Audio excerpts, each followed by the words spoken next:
Let's get to longtime noted Republican consultant Boyd Marcus is with us. He ran one of the most successful campaigns. In fact, he might be the last consultant in Virginia to actually win a campaign statewide in Virginia. That was with Lieutenant Governor Bill Bolling back in the day. Boyd Marcus, good to have you with us, man.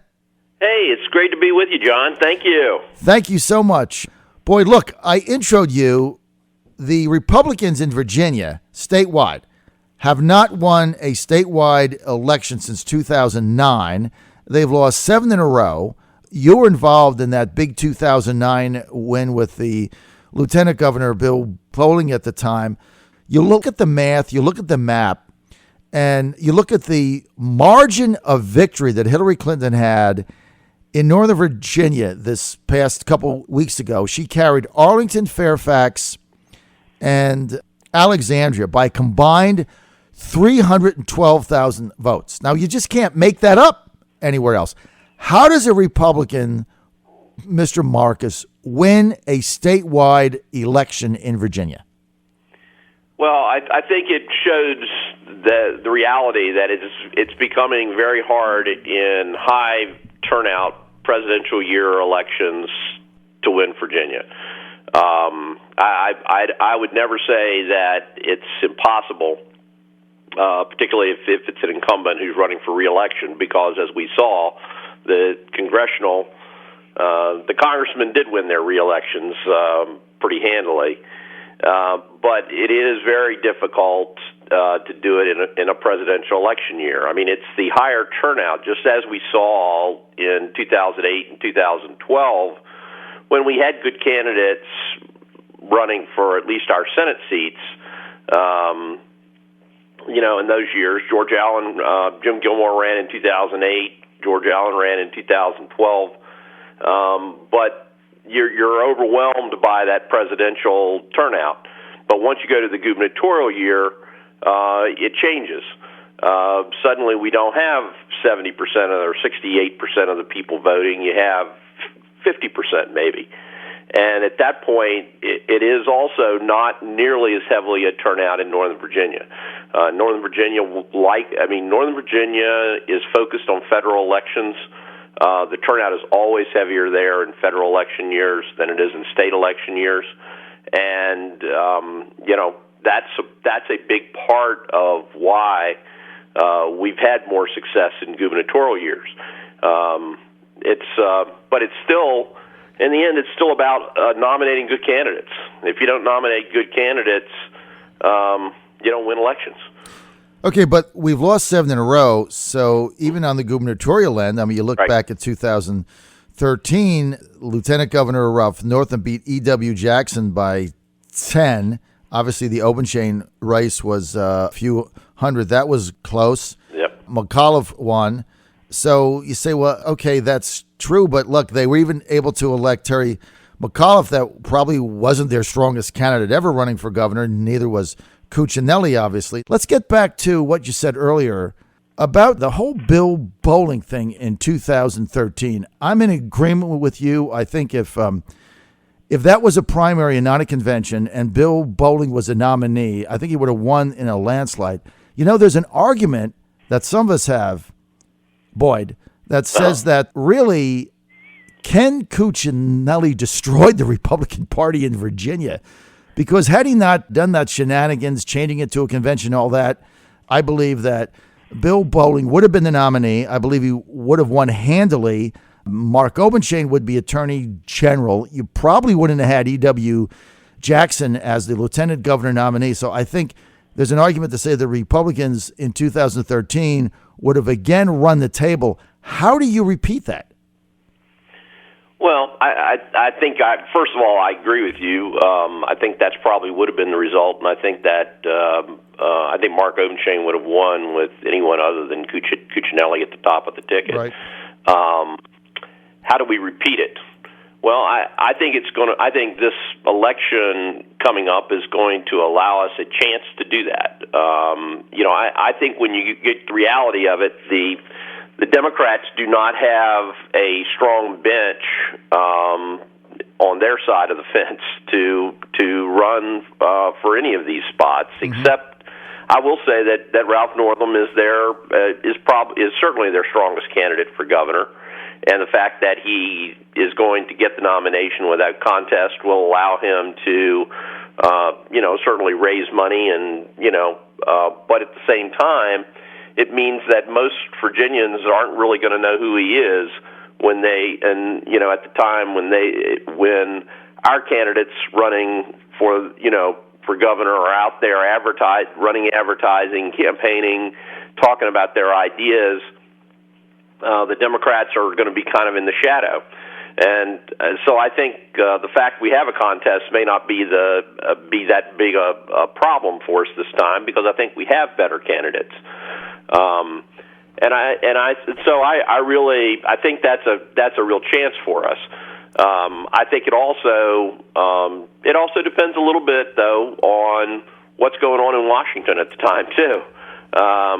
There has been a history in Virginia. It's not always so, but there has been a history where the governor's race reverses what happened in the presidential race.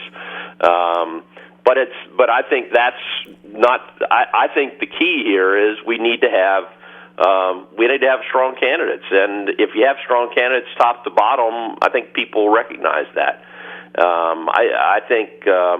And I think that's what we're looking at going into this governor's race. Is I think we have a couple of strong candidates, at least, that depending on who finally makes the decision to run and not run, and so we'll see.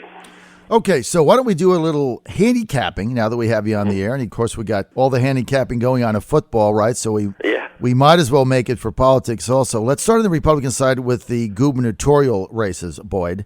And I'm going to give you the candidate and tell me what you think their chances are and who do you think the favorite is and how they can win. And let's start with the acknowledged frontrunner right now. Ed Gillespie obviously ran for U.S. Senate in 2014, almost knocked off Mark Warner. He's got the name ID. He's got a pretty substantive organization that he's put together. He's also got all the money. Is he the guy?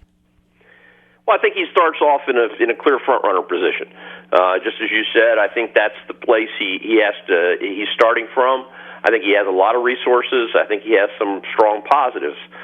Certainly in terms of name ID, he's better known than anybody else going into this race. Now, let me also say this. You have to run the race. That's what this election proved over and over again, which is the thing that all consultants and candidates actually need to keep in mind. No matter what your advantage is going in, you have to run the race, and you have to do it right. I could make a case that Ed has some vulnerabilities. Truthfully, he's been in Washington a long time. And he's done a lot of work lobbying, working for different groups and organizations. He's hard to portray himself as an outsider, and I have great respect for Ed. But that's going to be an issue in this campaign, and he has to show that he can overcome it, because it certainly will be an issue when the Democrats, run against him. What's his message? I think he starts off with the edge. I think that it's not simply, part of how he got part of why he did so well against Mark Warner was the fact that he surprised Mark Warner. Mark Warner was coasting through that election, right, until all of a sudden at the end it was clear that Ed had really laid some great groundwork, and it was going to be much closer than they expected. What's his message, Boyd? Well, that's the message. That's part of what he's trying to craft, I'm assuming, right now. And his message is I can do it better, and we've got to make Virginia better. We can do it better than the way it's been done under the McAuliffe administration. But he's got to refine that. I don't know, and you don't know until a campaign is really launched, What's the points that are going to be emphasized? Mm-hmm. What's he going to focus on, and what is his change? Well, because he's got a change message here, and it's got to be a change message for any Republican running, that we're going to change things in Virginia the way that in a significant way as Donald Trump is changing things in Washington. Okay, so you would agree with me right now that Gillespie doesn't have what is easily identifiable as a clear message. Is that right? I would. Yeah. Okay. I would say he may have in his own mind and internally focused what he's going to be talking about, but I don't think he's rolled it out in a significant way yet. All right, so we have to wait for that. All right, let's get to Corey Stewart. I think, and I want to get your take on Stewart, I think he's going to be a lot tougher than meets the eye here because he's cobbling together a significant piece of the Trump primary electorate. He has gotten what is remaining of whatever the Tea Party is in Virginia. He's worked hard on that. He's also pieced together, I don't know what you want to call it, the Cynthia Dunbar, Ted Cruz kind of contingent there. He's got Dunbar with him. Obviously, she won that convention over Suzanne Obenshain. So he's been able to mingle together this odd coalition, if you will, that probably is going to be worth about 33% right off the bat. Do you think he can win? I think two things to keep in mind about Corey Stewart. I think that one, you can't underestimate him because I've worked with Corey in the past in his first campaign when he first ran for board chairman in Prince William, and Corey is very good at seizing on things that are the issues of the moment and making them his. And he's managed to do that in Prince William at different times. He was one of the first who seized on immigration as an issue. But having said that, Corey is also a guy who he is also someone who really goes out on the limb with what he does and says and lives on the edge. And sometimes when you live on the edge, you fall off the edge politically. And so I think he is. I think he has some strength. I think he really does. But he also has to be able to raise the money. It's because I think that fundamentally it will always be harder for him to generate the kind of press attention, certainly that Donald Trump was able to generate. You don't generate that kind of press attention in a governor's race, right? And so you have to have more when you're in a primary. You have to have the money to be able to tell people what you're doing and why they should be voting for you. And I don't know whether he will have as much. Well, I'm sure he will not have as much money. He may not need as much money as Ed, but that's going to be one of those things. Is can he conduct his campaign, hold a coalition together, have enough money to make the case, but at the same time not go too far so that he jumps over the edge. All right, so it sounds like what you're saying that he's definitely in the hunt depending on how much money he can raise. Let's get to State Senator from Virginia Beach, Frank Wagner. Does he have a shot? I think he's a very interesting candidate. I think he's by far the least known of those three. But I think he starts off with a significant regional base, potentially. It starts off with a significant regional base in the Hampton Roads area. I think a lot of his strength is if he has the money, and I think he will be able to raise a significant amount of money. Again, I don't know that he'll raise as much as Ed does, but he's a guy who certainly meets the qualifications to be governor in terms of he's got he's been there he's been there in the legislature. He knows it from the inside. Right. He's certainly run some high-profile campaigns in the Hamptons Roads area. I would be surprised if he doesn't have probably as high a name ID in Hampton Roads as Ed Gillespie, or maybe even higher. Maybe higher, definitely. Yes. So I think he's got those strengths. Now, his thing is he has to introduce himself to the rest of Virginia, right. and he has to do it in a way that tells people why him and not the other guys. But the biggest, and the biggest factor in any of these kind of races are, once you're into 3 or 4 people running, it's not just enough to be better than the guy who's the front runner. You got to be able to make this case, and then you're reacting to what all the other people around you are doing in the race as well. Exactly. I mean, there have been famous episodes in these primaries. We saw it in the presidential primary. I mean, Chris Christie decided to attack Marco Rubio. Well, he probably killed Marco Rubio's campaign, but he killed himself. Right. So, that left, and that helped Donald Trump. Right. So that's the thing. I mean, that's the kind of dynamic that happens in these elections. Where does this leave Congressman Rob Whitman? I think I believe, and I think the consensus is right now, people, all the pundits, I guess, all of us are kind of feeling the same thing, is that Rob Whitman is got a much stronger place to be in Washington than he does in this governor's race. Again, he has a good base in the first district, but it's just but the first district is so dependent, particularly the Hampton Roads part of the district is so dependent on the Navy, on shipbuilding, and the military that him staying in Washington, it is really, I think, important for his district. But I think he is he's certainly somebody who is very knowledgeable. He served in the state legislature. He actually knows what the governor does, and he's a man very, very solid conservative.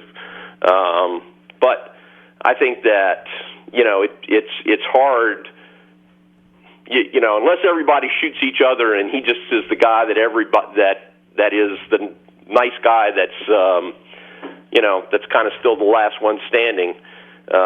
It's very difficult to show a path of how he would get to the governorship. Agreed. He would have had a better chance in a convention. Right, exactly. I think eventually he gets out. I think he's going to be named chairman of the Sea Power Committee. He gets out, and I agree with you totally. I thought his pathway to victory was finishing second in a convention. I don't think he's in good shape in this primary, so we're in agreement there. Let's get to the lieutenant governor's race. 3 candidates: Senator Joe Vogel, House of Delegates member Glenn Davis, and State Senator Bryce Reeves. What do you see there? Well, I think Joe Vogel's has an advantage starting. I believe she probably will be the best funded. I think she probably has a little better name ID, although I don't think any of them are well known. And she has probably, both financially and vote-wise, she has a little bit bigger base, I suspect, in Northern Virginia than the others do. However, I think that race is still very wide open. Bryce, represents that area from Fredericksburg, growing suburbs, kind of almost down to the Richmond suburbs and over almost to Charlottesville. But it's kind of it's a very undefined area, and nobody in any region really knows him too well. And I think Glenn is probably the least known because he's been on the scene. Well, I think take that back. I think in Virginia Beach he probably is known. But once you get outside of Virginia Beach, people really don't know who he is, although I think he's made a good impression with people who have met him. All right, so it sounds like we're in agreement. Vogel's the favorite. Davis is kind of the unknown. I think he could definitely sneak in there. Yep. And I think Reeves is the enigma right now. Like, where does he go? We'll have to see how that plays out. But I think going into it right now, Both of us rate Joe Vogel as the favorite. Let's get to the Attorney General's race. Chuck Smith isn't going to win. So no, there's no way there. He just is not going to win, so I'm not going to spend any time on it, and his fans can email me whatever. He isn't going to win. So let's get to Adams. Rob Bell drops out. The only real challenge that Adams could have for this primary is if Stanley gets in. Do you see that? And that's Senator Bill Stanley. Do you see him getting in the race? I don't know whether Bill Stanley will get in. I don't know whether someone else will get in, because I do think it is I think there's a real opening there. Because, I think John Adams has made some forward movement in introducing himself to people and beginning to get commitments, and at least from what I hear in the back rooms, he's been raising good money. Mm-hmm. But I think that you're still looking at someone that no one really knows very much about. And whereas I think that with Rob Bell, he had a solid base of people who had gotten to know him over the last, 6, 7, 8 years. And I think that base was pretty firm. But I think that there's room for somebody else to get into that race. But I would also, but I think it's, Adams may be able to consolidate support and keep a serious candidate from getting into the race. But I would say Bill Stanley could certainly be a serious contender if he chooses to do it. Now, he has to make the decision to go right now. He can't wait to make a decision to do this in February or March. Right. He's got to decide. He has to make a decision to do it and start doing it in a full-blown way, because I think he would have a lot of support. Certainly, as a strong rural base in South Side, Southwest, western part of Virginia. But I also think that he's sophisticated enough that he could appeal to other areas as well. I think if Stanley gets in, I would rate it as even. Obviously, without Stanley, Adams is going to win. I got a minute and a half. Let's get to the Democratic side. There's only one race, and that's going to be for lieutenant governor, so nothing else is going to matter on this primary ballot. Gene Rossi, former U.S. District Attorney, he is not going to win. So that leaves us, and sorry about that, Gene Rossi. That leaves us Justin Fairfax, who's been running for 10 months now and running really hard, and he's got a lot of appeal.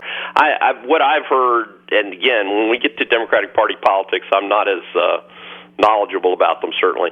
But what I've heard is that they're, on the Democratic side, they are very concerned that they do not have a minority on their statewide ticket. And they are worried about being able to, get African Americans to turn out. And there's going to be a segment of the Democrats who are going to, say that's what we need. And at the same time, I would feel like that